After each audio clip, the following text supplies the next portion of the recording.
Assalamualaikum warahmatullahi wabarakatuh. Jumpa lagi di channel YouTube Braisel Cooking. Pecinta donat padat, mari merapat.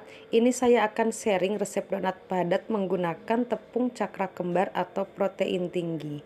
Yang mana pada umumnya hasil donat padat itu biasanya menggunakan tepung protein sedang seperti segitiga biru ya teman-teman. Tapi kali ini saya akan buat dengan tepung cakra kembar atau protein tinggi, tapi menghasilkan donat yang padat, empuk, dan lembut. Oke, lanjut aja. Ini 250 gram tepung cakra kembar atau protein tinggi. Kemudian tambahkan 2 sendok takar gula pasir atau 30 gram. Kemudian tambahkan 2 sendok takar susu bubuk atau 20 gram. Kemudian tambahkan 1 sendok teh ragi instan atau 4 gram ya. Kemudian tambahkan setengah sendok teh bread improver atau kurang lebih 1 gram. Kemudian ini kita aduk semua bahan hingga tercampur rata. Oh ya teman-teman, ini saya menambahkan bubuk creamer. Ini opsional ya teman-teman, boleh dipakai atau tidak. Kemudian masukkan 1 kuning telur dan 30 gram butter. Teman-teman boleh ganti mentega ya. Dan 130 ml air, boleh suhu ruang ataupun air es atau air hangat. Ini saya gunakan suhu ruang ya. Kemudian ini diaduk hingga semua tercampur. Oh ya teman-teman, masukkan air dengan perlahan ya, secara bertahap ini supaya tidak kelembekan. Nah lanjut, ini akan saya uleni menggunakan tangan. Teman-teman boleh gunakan mixer. Resep ini teman-teman hasilnya nanti akan padat karena di sini saya tambahkan emulsifier atau SP ya. Teman-teman boleh gunakan TBM. Ini saya dari Ancor. Ancor apa Ancur apa Ancor? Teman-teman ya intinya itulah ya. Nah, teman-teman bebas ya, boleh menggunakan apa saja. Ini saya uleni pakai tangan. Ternyata pakai sarung tangan agak ribet juga ya.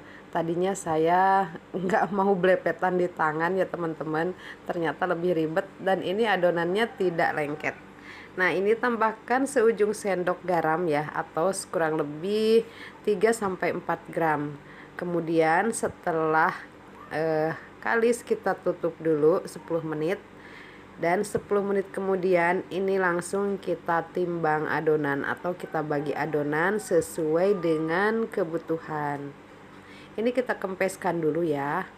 Kemudian ini kita bulat-bulatkan. Tujuannya supaya tidak ada udara yang tersisa di dalam. Oke, ini teman-teman kita bagi adonannya ya sesuai dengan kebutuhan teman-teman.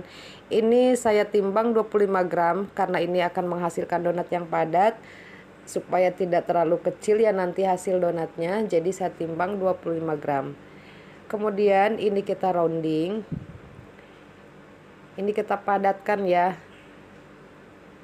Dan usahakan ini permukaannya sampai mulus supaya nanti hasil donatnya pun permukaannya menjadi halus. Nah, jika ada yang terbuka nih di bawahnya ya, kita bisa cubit-cubit dan dirapatkan. Nah setelah selesai semua kita rounding, lalu kita ambil satu adonan yang pertama kita rounding.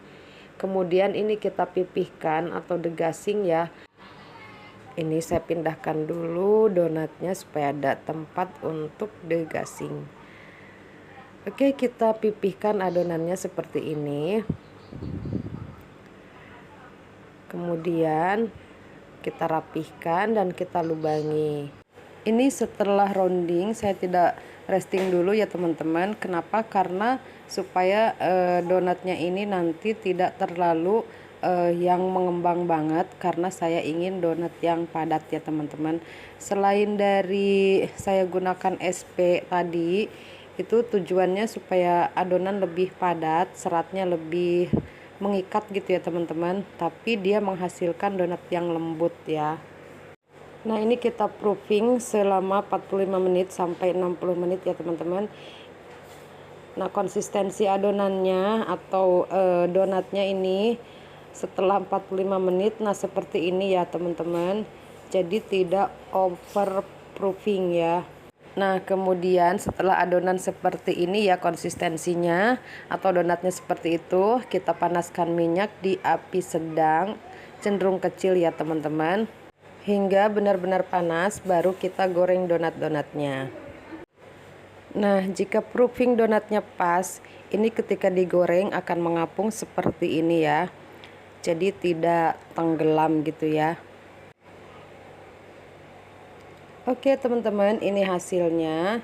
Ini sudah saya susun di wadah ya teman-teman.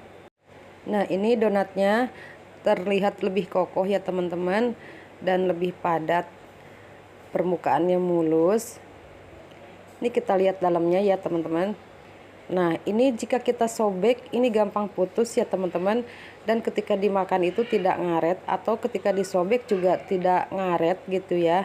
Jadi langsung putus ya. Ini seratnya terlihat lembut dan lebih halus. Ini tadi kita karena gunakan SP ya. Nah, lanjut ini akan saya topping ya teman-teman.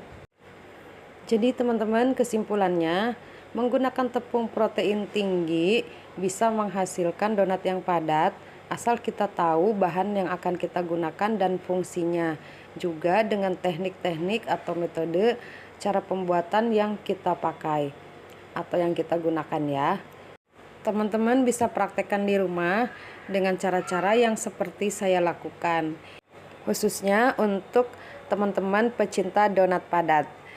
Nah, karena saya kan untuk jualan keseharian saya itu menggunakan donat yang gembos ya teman-teman. Jadi tidak saya gunakan donat yang padat.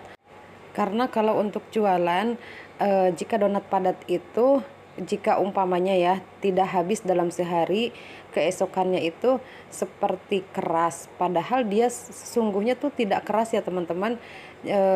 Lembut ya, dalamnya masih lembut, kita makan pun tidak berkurang rasanya ya. Tetapi tekstur luarnya, jadi kalau kita pegang itu seperti keras, seperti itu ya. Jadi makanya saya gunakan untuk jualan itu donat yang gembos, karena jika tidak habis dalam satu hari itu keesokannya masih bisa kita jual, dan tekstur donatnya masih tetap empuk dan tetap lembut. Dan menurut saya, jika teman-teman jualan donat ya, gunakan resep yang gembos ya teman-teman, karena itu empuk dan lembutnya lebih awet ya teman-teman. Beda dengan donat yang padat, dia memang lembut tapi tekstur luarnya jika udah sehari dua hari gitu ya terlihat atau seperti keras gitu, karena dia kan donat padat ya teman-teman. Nah, untuk stok frozen juga teman-teman bisa gunakan resep donat yang gembos. Dan saya ini buat donat padat sesuai dengan pesanan customer ya teman-teman, karena pelanggan kita itu berbeda-beda ya, ada yang suka donat padat, ada juga yang suka donat gembos. Jadi untuk keseharian saya jualan, saya gunakan donat yang gembos, tapi kalau untuk pesanan ya terserah customer ya mau pesen donat padat atau donat gembos. Dan ini salah satu donat padat yang tidak menggunakan kentang ya teman-teman. Dan resep ini pun bisa jadi alternatif buat teman-teman yang mau buat donat padat tapi tidak ada stok kentang ataupun tidak ada stok tepung protein sedang. Jadi bisa gunakan tepung protein tinggi dengan cara memakai bahan SP ya teman-teman. Jadi hasilnya akan padat dan lembut, juga donatnya lebih kokoh. Dan menurut saran saya teman-teman, gunakan cara atau metode pembuatannya atau teknik pembuatannya seperti yang tadi saya lakukan ya.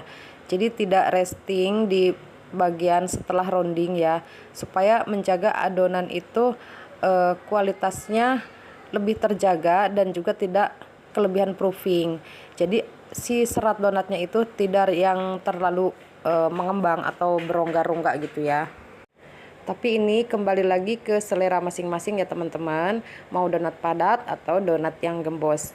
Tapi kalau saran saya untuk jualan, gunakan donat yang gembos ya teman-teman. Untuk resep lain atau resep donat gembos, teman-teman silahkan cek di video saya sebelumnya ya. Ada beberapa resep donat yang mungkin bisa bermanfaat untuk teman-teman. Memang resep donat saya ini identiknya jadi semi premium ya teman-teman. Jadi jika teman-teman mau resep donat yang ekonomis, bisa lakukan atau bisa gunakan resep yang ini ya, karena di sini tidak memakai susu cair dan telurnya pun saya gunakan satu saja ya teman-teman.